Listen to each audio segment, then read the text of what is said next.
నమస్తే, welcome to SBTV HD news. నేను తరంగిణి. ముందుగా బులెటిన్లో హెడ్లైన్స్ చూద్దాం. పిఠాపురంలో రేషన్ షాపును ప్రారంభించిన మంత్రి నాదెండ్ల. లబ్ధిదారులకు సరుకులు పంపిణీ చేసిన మనోహర్.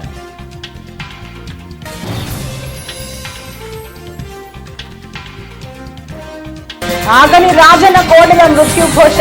ఈరోజు మరో 5 కోడెల మృతి.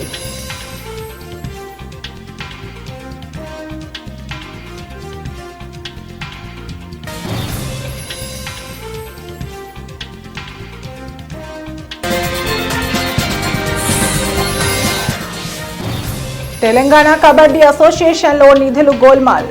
1.20 కోట్లు దుర్వినియోగం చేశారని ఆరోపణ.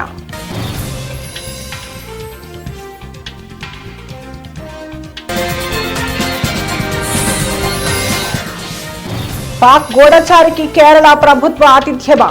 యూట్యూబర్ జ్యోతి మల్హోత్రా పర్యటనపై రాజకీయ దుమారం.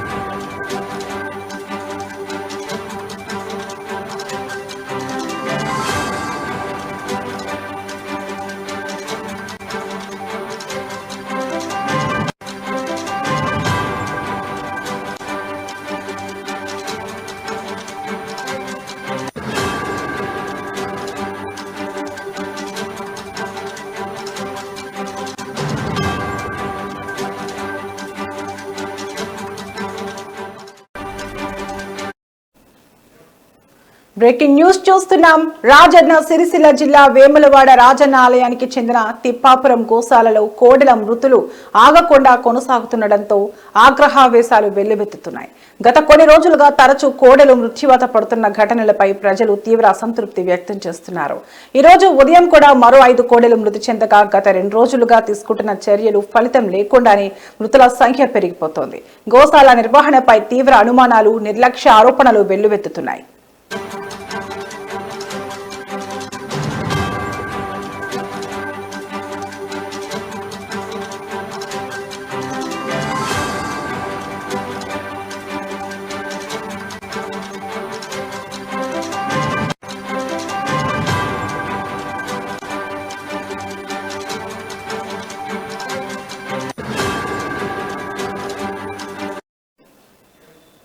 మరణించిన కోడెల శవాలను మూలవాగులో పాతిపెట్టేందుకు తీసుకువస్తున్న ట్రాక్టర్ను గ్రామానికి చెందిన గీత కార్మికులు, రైతులు అడ్డుకున్నారు. ఎల్లమ్మ గుడి సమీపంలో శవాలను పాతిపెట్టడమే కాదు, దానివల్ల వచ్చే దుర్వాసన భరించలేకపోతున్నామంటూ వారు వాపోయారు.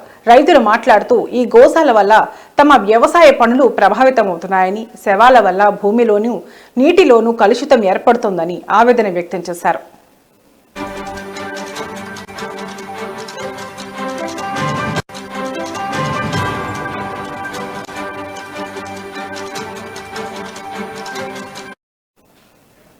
గోశాలలో కోడెల మరణాలపై ఇప్పటికే జిల్లా కలెక్టర్తో పాటు దేవాదాయ శాఖ అధికారులు ప్రత్యేకంగా సూచనలు చేశారు. అయినప్పటికీ గోశాల సిబ్బంది నిర్లక్ష్యంగా వ్యవహరిస్తున్నారని వేటూరి ప్రాంతంలోని భక్తులు ఆరోపిస్తున్నారు. ఈ నేపథ్యంలో విహెచ్పి స్పందిస్తూ నేటి నుంచి గోశాలలో కోడెల పంపిణీ ప్రక్రియ నిరవధికంగా కొనసాగించాలి అని డిమాండ్ చేసింది. మృత కోడెల విషయాల్లో పారదర్శకత, సమర్థవంతమైన చర్యలు తీసుకోవాలని, లేకపోతే తీవ్ర ఉద్యమాలు చేస్తామని హెచ్చరించింది. ఈ పరిణామాల నేపథ్యంలో గోశాల నిర్వహణపై అధికారుల తక్షణ జోక్యం అవసరం ఉందని పలువురు ప్రజా ప్రతినిధులు కోరుతున్నారు.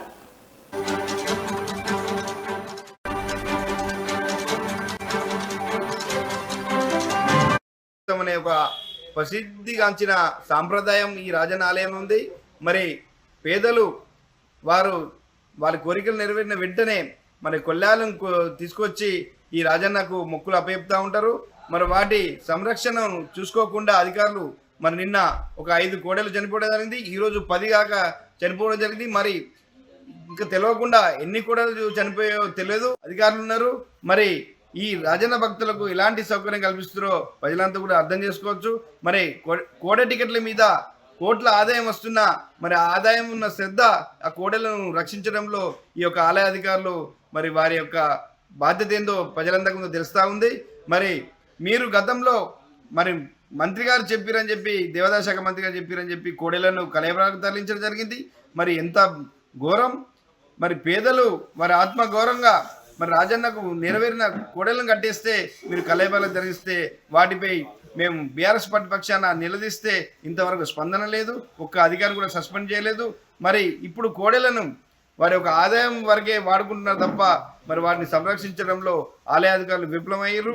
మరి ఈ బురదమయంగా ఏదైతే కోడెలు ఒక 1200 కోడెలను 600 పట్టే కోడెలలో ఇరుకుగా పెట్టి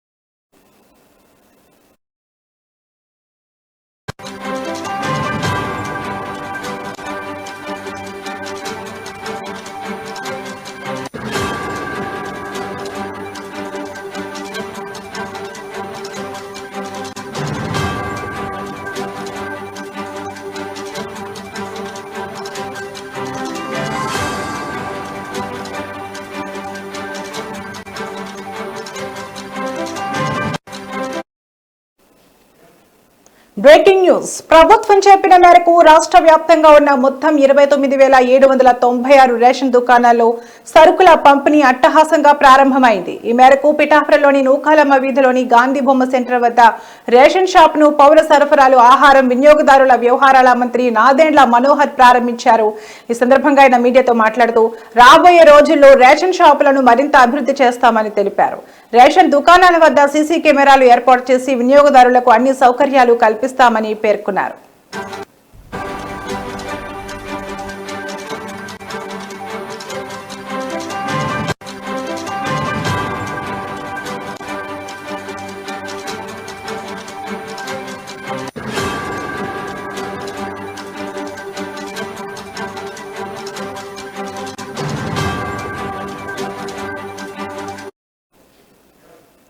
ఇప్పటికే అన్ని షాపుల వద్ద ఓ క్యూఆర్ కోడ్ కూడా ఏర్పాటు చేశామని, వినియోగదారులు ఏదైనా ఫిర్యాదులు ఉంటే నేరుగా క్యూఆర్ కోడ్ ను స్కాన్ చేసి తమ సమస్యలను అధికారుల దృష్టికి తీసుకురావచ్చని తెలిపారు. సరైన సమయానికి రేషన్ తెరవకపోయినా, తూకంతో పాటు క్వాలిటీలో ఎలాంటి తేడాలు ఉన్నా, ప్రజలు ఎలాంటి ఫిర్యాదు వచ్చినా వెంటనే ఏమాత్రం ఆలస్యం చేయకుండా డీలర్లపై కఠిన చర్యలు తీసుకుంటామని వార్నింగ్ ఇచ్చారు. ఇక దివ్యాంగులు, వృద్ధుల కోసం సెపరేట్ వాట్సాప్ గ్రూప్ క్రియేట్ చేశామని తెలిపారు. రేషన్ షాపు డీలర్లు నేరుగా వాళ్ల ఇళ్లకు వెళ్లి సరుకులు ఇచ్చి ఆ ఫోటోలను వాట్సాప్ గ్రూప్ లో పోస్ట్ చేయాలని అన్నారు.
బ్రేకింగ్ న్యూస్ చూస్తున్నాం. తెలంగాణ రాష్ట్ర కబడ్డీ అసోసియేషన్ ను తీవ్ర ఆరోపణలు కకావికలాన్ని సృష్టిస్తున్నాయి. అసోసియేషన్లో కోట్లాది రూపాయల నిధుల దుర్వినియోగం అయ్యాయని జాతీయ కబడ్డీ క్రీడాకారుడు, మాజీ సంయుక్త కార్యదర్శి తోట సురేష్ ఆరోపించారు. ఈ మేరకు ఆయన హైదరాబాద్ అబిడ్స్ పోలీసులకు అధికారికంగా ఫిర్యాదు చేశారు. తోట సురేష్ చేసిన ఫిర్యాదులో రాష్ట్ర కబడ్డీ అసోసియేషన్ కార్యదర్శి కె జగదీష్ యాదవ్, కోశాధికారి కెబి శ్రీరాములపై అనేక తీవ్రమైన ఆరోపణలున్నాయి. గత 40 ఏళ్లుగా వారు పదవుల్లో కొనసాగుతూ సంఘ నిధులను పక్కదారి పట్టిస్తున్నారని ఆరోపించారు.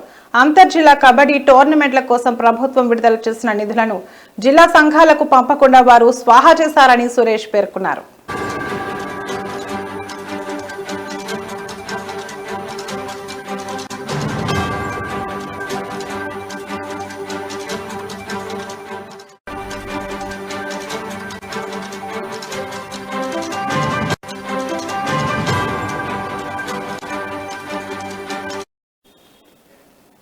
అసోసియేషన్ కు అధికారికంగా ఒకే బ్యాంకు ఖాతా ఉన్నప్పటికీ అదనంగా అనధికారిక ఖాతా ఓపెన్ చేసి దాదాపు 60 లక్షల రూపాయలు విత్డ్రా చేశారని ఆయన ఆరోపించారు.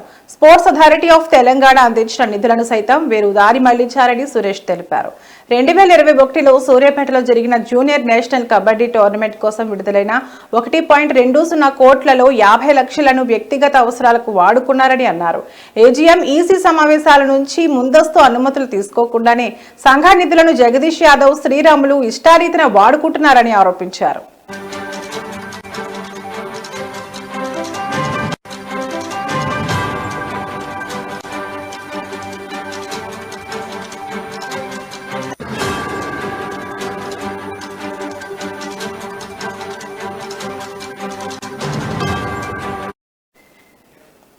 తెలంగాణ ప్రీమియర్ కబడ్డీ లీగ్ కోసం చింతల స్పోర్ట్స్ సంస్థ ఇచ్చిన 20 లక్షల రూపాయల నిధులు కూడా జిల్లా సంఘాలకు ఇవ్వకుండా దుర్వినియోగం చేశారని సురేష్ వివరించారు. ఈ అక్రమాలను ప్రశ్నించినందుకే తనను మహబూబాబాద్ జిల్లా కబడ్డీ అసోసియేషన్ నుండి అన్యాయంగా తొలగించారని సురేష్ ఆవేదన వ్యక్తం చేశారు.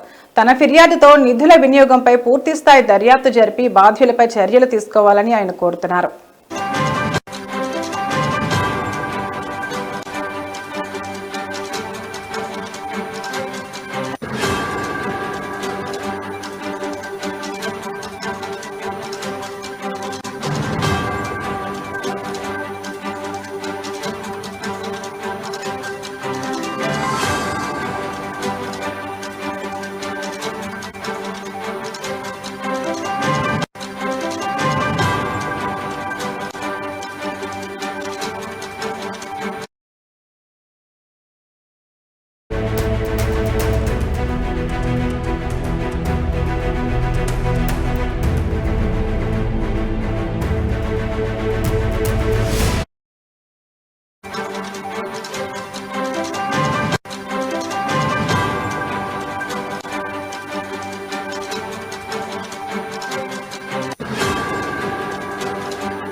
Breaking news. ఆంధ్రప్రదేశ్ లో రేషన్ దుకాణాల ద్వారా రేషన్ సరుకుల పంపిణీకి శ్రీకారం చుట్టింది కూటమి ప్రభుత్వం.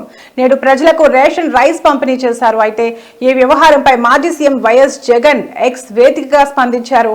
డోర్ డెలివరీ విధానాన్ని తొలగించడంపై మండిపడ్డారు. జగన్ మాట్లాడుతూ, చంద్రబాబు, మీకు ప్రజల ఇంటికి అందుతున్న సేవలపై మీకు ఎందుకు కక్ష? మళ్లీ పేదలకు రేషన్ కష్టాలు ఎందుకు తెస్తున్నారు?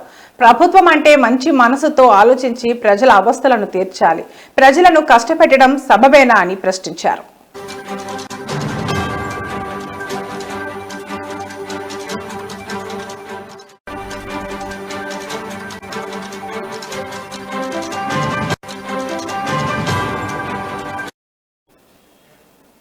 ప్రభుత్వ సేవల డోర్ డెలివరీ విధానాన్ని సమాధి చేయడం విజన్ అవుతుందా?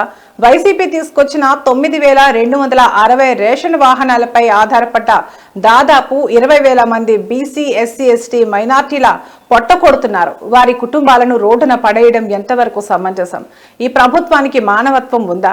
పారదర్శకంగా ఇంటి వద్దకే వచ్చి సేవలు అందిస్తూ వరదలు, విపత్తు సమయాల్లో బాధితులకు మరింతగా సేవలందించిన ఈ వాహనాలను తొలగించడం సరైనదేనా? ఈ సేవలు అందించిన వారిని ఉద్దేశిస్తూ వారు స్మగ్లర్లుగాను, మాఫియా ముఠా సభ్యులుగాను చిత్రీకరించేలా నిన్న మీరు చేసిన వ్యాఖ్యలు ఏమాత్రం సబబుగా లేవని అన్నారు.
Breaking news. పాకిస్తాన్ నిఘా సంస్థలకు దేశ రహస్యాలు చేరవేస్తున్నారన్న ఆరోపణలతో అరెస్టైన యూట్యూబర్ జ్యోతి మల్హోత్రా ఉదంతం కేరళ రాజకీయాల్లో ప్రకంపనలు సృష్టిస్తోంది. ఆమె కేరళ పర్యటనకు రాష్ట్ర పర్యాటక శాఖ నిధులు సమకూర్చిందని, ఈ వ్యవహారంలో ముఖ్యమంత్రి పినరై విజయన్ అల్లుడు పర్యాటక శాఖ మంత్రి పిఏ మహమ్మద్ రియాజ్ ప్రమేయం ఉందని కేరళ బీజేపీ మాజీ అధ్యక్షుడు కె సురేంద్రన్ ఆరోపించారు.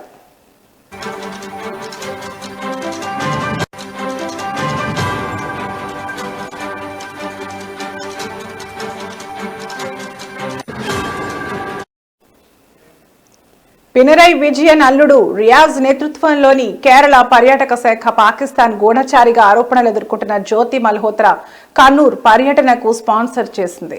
ఆమె కేరళలో ఎవరిని కలిసింది, ఏ ప్రాంతాలకు వెళ్లింది, అసలు ఆమె పర్యటన వెనుక ఉన్న ఉద్దేశం ఏమిటి, పాకిస్తాన్తో సంబంధాలున్న వ్యక్తికి కేరళ ప్రభుత్వం ఎందుకు రెడ్ కార్పెట్ పరిచింది అంటూ సురేంద్రన్ తన ఎక్స్ ఖాతాలో ప్రశ్నల వర్షం కురిపించారు.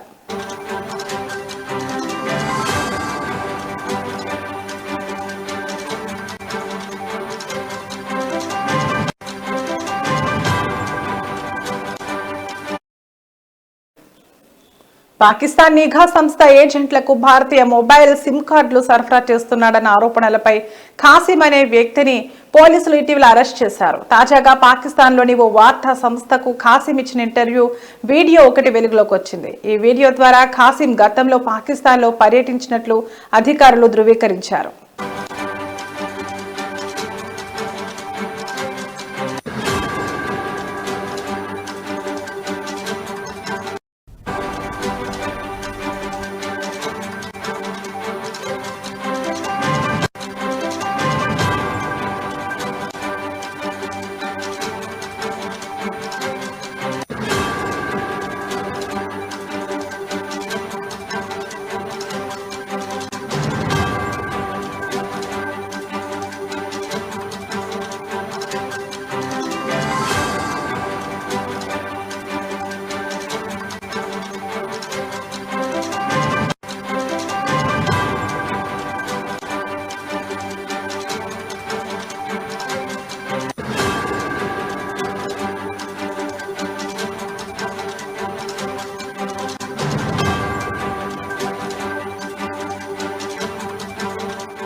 ఇవి ఇప్పటివరకు నా బులెటిన్ అప్డేట్స్. మరో బులెటిన్లో మళ్ళీ కలుద్దాం. నమస్తే.